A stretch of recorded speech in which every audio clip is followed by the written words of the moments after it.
So we're not adding any new information today, but instead we're going to talk about the information we know and how can we put it together. And one of the big questions that I've been hearing from you all is, how do I know what form to use when?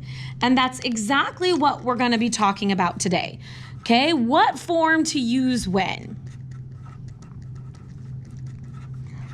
So at this point, we know that there are three ways that we can graph linear functions. Okay, we can graph option one we had talked about in standard form. Okay, in standard form is where we have ax plus by equals c, right? And in standard form, we can find an x-intercept and a y-intercept. And we do that by sort of covering up and dividing. Okay, the second option, I'm going to leave myself a little bit of space here. I'm sort of going to put these three on one page. The second option that we've talked about is we can do slope-intercept form. Okay, slope-intercept form is when we're in the form y equals mx plus b. And this is where we can find the slope, which is m, and the y-intercept, which is b. Okay, and we just pull that straight out, right? We're finding m, we're finding b, and then we're graphing. So nothing we really need to do or remember there. Okay, that's option two. The third option that we have talked about graphing is graphing in point slope form.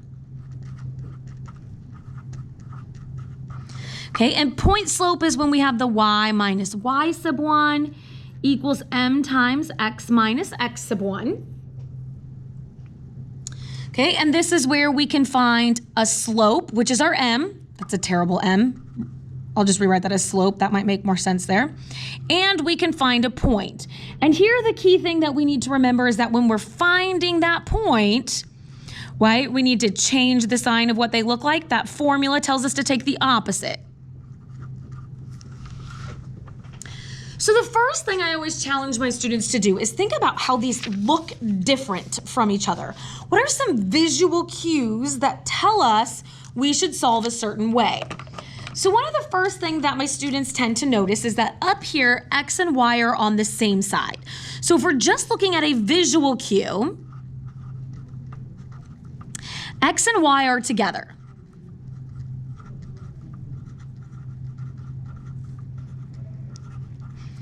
Okay, as opposed to here, and really here, right, x and y are on opposite sides of the equal sign. Okay, so then if we look at these telling them apart, here we're definitely going to see y by itself, right? So our visual cue is that we are going to see y by itself, right? It's going to be solved for y.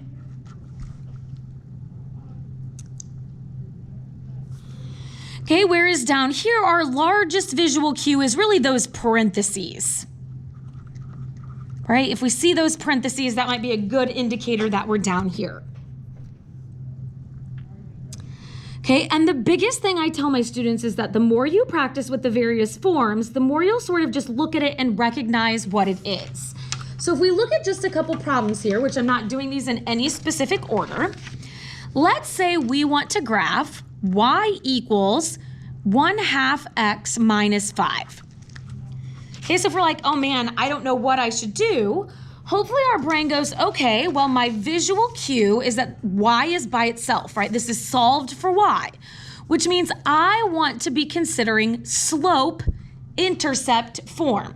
Now, it's really important here that you might need to use your notes so you don't accidentally let your brain get these mixed up and start graphing them wrong, right? Slope-intercept form is where we find m and we find b.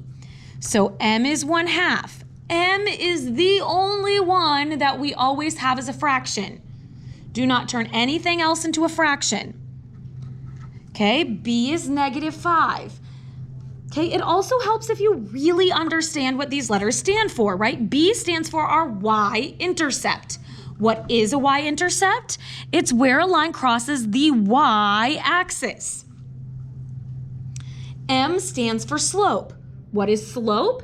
It tells us how steep the line is, right? It's rise over run. So from here, I'm going to rise 1 and run 2. And there is my line. Okay. Let's say I'm given something that says y minus 3 equals negative 1. I guess we probably wouldn't see the 1 there, but I just gave it 2, I guess, times x plus 5. Okay, so again, when we look at this, hopefully visually we go, okay, I see those parentheses. Those parentheses tell me I'm in point slope form. In point slope form, I can find a point and I can find a slope. Okay, my slope is negative 1. Remember, slope we always want as a fraction. So I'm going to put that over 1. Okay, my point is an x, comma y, where I need to take the opposite sign. So this is going to be a negative 5, comma a positive 3. So I'm going to plot the point negative 5, positive 3. Why? Because that's how I plot a point. My slope then tells me the steepness of the line. It is my rise over my run. So I'm going to rise negative 1, which means down 1, and run positive 1. And so there is my line. Okay. Let's say I want to graph 4x minus 3y equals 24. Okay, again, this one visually, I see x and y on the same side. So when x and y are together, right, I should be thinking standard form. What two things can I find in standard form? My x and my y intercept. How do I find those, right? By covering up and dividing. So 24 divided by 4 is 6.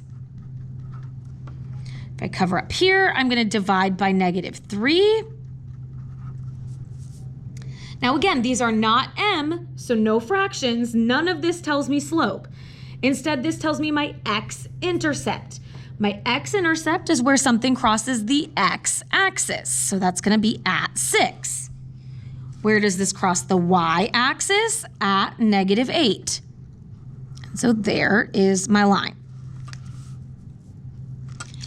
Now, for the most part, this is all pretty straightforward when you sort of list it that way, but there are a couple tricks that we need to make sure we consider. So for example, what if we are asked to graph 4x plus 3y equals 9?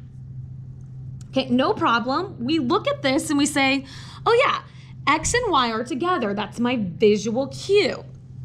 So I want to think about standard form. So if I'm thinking standard form, I'm going to cover up and divide.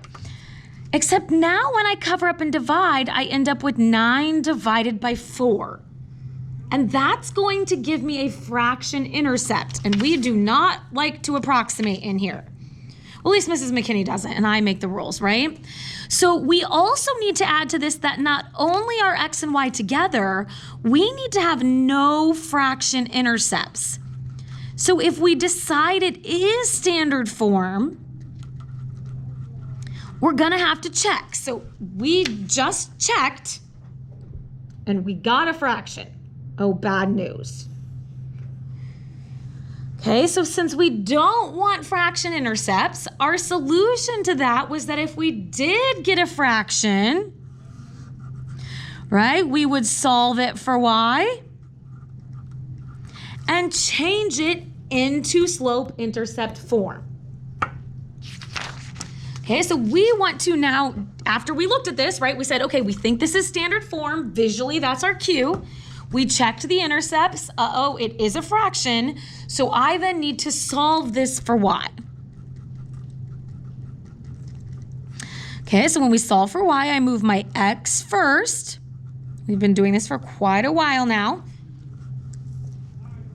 We undo multiplication with division. That goes all the way through.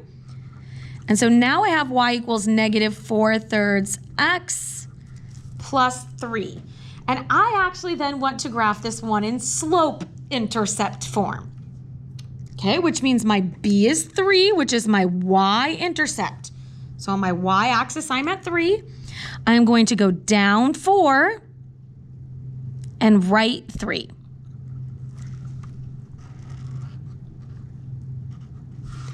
Okay, so for your assignment, you are going to be doing an